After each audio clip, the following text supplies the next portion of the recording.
Habari ya wakati huu ndugu mpenzi mfuatiliaji wa JJM Media Production. Kama ni mara ya kwanza kwa pamoja nami, basi usisahau kusubscribe katika channel hii ili uweze kuwa mwanafamilia, lakini uweze kujifunza masomo mbalimbali, lakini pia uweze kujifunza plugins za kisasa kabisa ambazo nitakuwa nikikuelekeza jinsi ya kutumia, lakini pia nimekuwa nikiendelea kufundisha masomo mbalimbali ya mix na mastering. Hapa niko na plugin mbili za kampuni ya PSP, ambako kuna hii PSP hapa.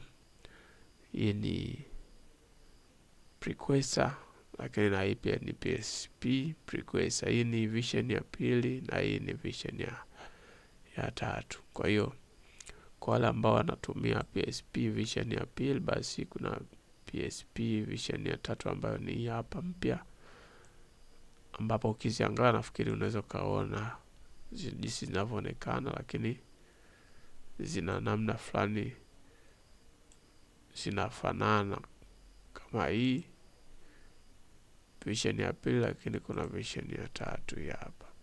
Hii imeongezewa hii graph hapa tofauti na hii. Hiyo ameweka kwa mfumo huu, lakini hiyo ameweka kwa mfumo wa graph. Maana hiyo unachokifanya huku, kwa sababu ukiwa unafanya huku kitu au kioni huku, kwa utakuwa unafanya pasipo kuona kwenye graph, lakini hiyo wamekuja kuongeza graph. Lakini kitu kingine ambacho kimeongezeka huku ni kwamba hii unaweza kuiadjust, kuipunguza ama kuitanua iwe kubwa, tegemea sana wewe mwenyewe, lakini hii ipo kama unavyoiona. Kwa hiyo haya ndio mabadiliko ya plugins. Lakini kazi kubwa ya hii plugin ni ipi? Tutaenda kuangalia hapa. Zote ni IQ, lakini zina compression, zinafanya compression Kwa hiyo na hizi IQ unaweza kuzitumia kwenye vitu mbalimbali. Mfano kama hii ya pili yenyewe hapo ina preset zake hizi hapa. Unaweza kuitumia kwenye pure pre, kwenye vintage, kwenye bass pickup, kwenye piano. Unaweza kutumia ni kama bass pickup, lakini piano unaweza kuitumia kwenye hii ni effect. Unaweza kuitumia kwenye masuala mbalimbali kama unavyoweza kuona hapa. Hizi preset unaweza kutumia kwenye kiki na vitu vingine, huku wamekuwekea hizi preset. Lakini kija kwenye hii toleo la tatu, na yenyewe pia wameweka kwa huko juu, maana kuna vitu wameboresha. Kama unavyoona hivi, kuna preset unaweza kutumia kwenye snare, kwenye string na vitu vingine, na ukapata muonekano mwingine mzuri kabisa ambao unaweza ukauona mwenyewe ukafurahi. Okay, tutakwenda kuplay kitu kidogo hapa tuweze kuona jinsi inavyofanya kazi compression au compressor IQ. Hii ina shape tone yako au ina shape instrument yako ambayo umepiga. Mimi na instrument ambayo nimeipiga hapa, kwa hiyo jinsi ya kuishape kwa kutumia hii nitaenda kuishape kidogo.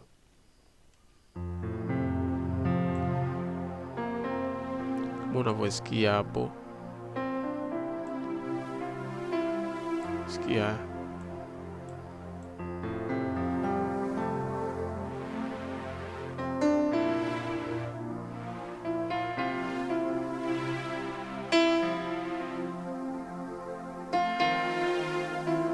nafikiri hapo umesikia jinsi nilivyofanya. Okay, hii ni toleo la tatu. Kama unahitaji effect, kama unaona vinanda vyangu vinachanua namna fulani hivi, kwa unafanya setting, lakini pia inaondoa maeneo ya low. Inaweza ikapunguza maeneo ya low kama utaki low kwenye baadhi ya vitu, kupunguza low hivyo, lakini kwenye high frequency na vitu vingine. Kwa hapa kuna low frequency, kuna low mid frequency, then kuna mid frequency, high mid frequency, then kuna high frequency, lakini kuna output. Unaweza kuongeza gain kwa ajili ya kuikuza sauti yako zaidi kama sauti yako iko chini. Mfano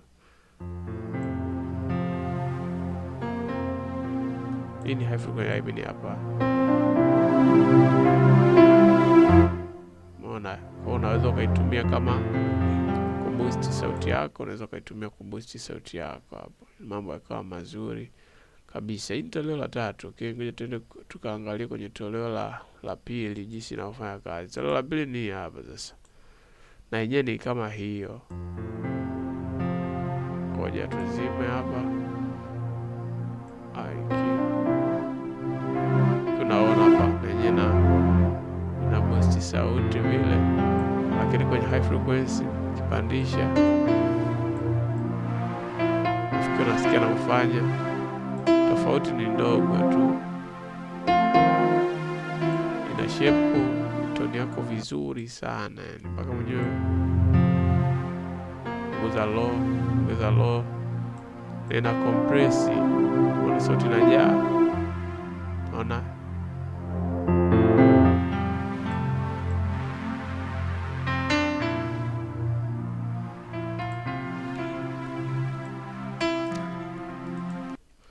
kwa kama ulivyoona, hii ndio kazi kubwa ya PSP precursor. Okay, kwa hiyo unaweza ukahitaji, kama unahitaji uipate effect, basi unaweza ukanicheki nikajua namna gani ya kupatia. Kama unahitaji toleo la sasa hivi jipya, hii inaweza ikatumika kwenye masuala mengi kama nilivyosema, kwenye drums, kwenye snare, kwenye nini. Kwa hiyo kwenye kiki unaweza ukapata ile sound unayoitaka wewe mwenyewe, ukafanya IQ vizuri. Na hii ni IQ unaweza kutumia kwenye kufanya IQ ya vyombo vyako vyote unavyovitaka wewe. Kama ni drum, unaweza kuweka kwenye preset ya drum hapa, automatic itakuwa imeshakaa kwenye vipimo vizuri. Lakini pia baada ya hapo unaweza ukaamua kubadilisha kulingana na kile unachokisikia. Na uzuri wa hii kitu ni kwamba haiharibu sauti. Kuna zile compressor nyingine ukiziweka huwa zina tabia ya kuharibu sauti. Unakuta kama hivi ukiboost sauti kama hapa, unakuta sauti inaenda na koroma. Lakini hii inafanya na compressor. Maana yake ina compress sauti, ina shape sauti bila kuiharibu. Yani haitumii nguvu kubwa kuharibu sauti. Kwa hiyo ni compressor ya kisasa, lakini ni IQ ambayo ina compressor. Okay, kwa hiyo ndio maana inaitwa precursor kama unavyoona hapa. Maana yake ina compressor, lakini ni IQ kama unavyoiona. Maana yake ina low frequency na low mid na high mid na high frequency pamoja na output. Kwa hiyo kama sauti yako itakuwa iko chini, basi yenyewe inaweza ikanyanyua sauti yako ikawa juu. Lakini pia kama sauti ipo juu pale, inaweza ikaishusha ikawa katika level fulani ya chini. Kwa hiyo hizi ni plug za kisasa ambazo unaweza ukazihitaji ukazipata ikawa rahisi sana kwa wewe unaitumia. Hii ya toleo la pili haiko moja. Hii ni bando zima. Kama unahitaji, ipo bando zima. Kuna reverb, kuna vitu vingi vipo kwenye bando hili. Lakini hii toleo la 3 nipo nayo hii kwanza, maana niliamua kuichukua hii kwa sababu nimeipenda jinsi kwanza ilivyo, lakini inaweza ikasaidia kwenye mambo mengi sana. Naweza nikatumia hii pia, lakini naweza nikatumia hii pia. Kwa hiyo kama unahitaji muonekano mzuri wa kisasa, lakini pia inakupa uhuru wa kuikuza ili kuangalia frequency zako. Lakini pia kuna sehemu hii kwa ajili ya kuangalia unashughulikia maeneo gani zaidi. Unaitumia hii frequency zipi zaidi zifanywe compression pamoja na kufanywa shape. Kwa unaweza ukawasha hapo au ukazima, maana yake eneo zima lishughulikiwe, basi itakuwa inafanya kazi vizuri kabisa. Nikutakia wakati mwema, sina mengi zaidi ya kuzungumza. JJ Media Production. Usisahau kuhakikisha umesubscribe katika channel hii ili tuweze kupeana madini mbalimbali kama haya ili tuweze kufanya vizuri katika kazi zetu. Shukrani sana.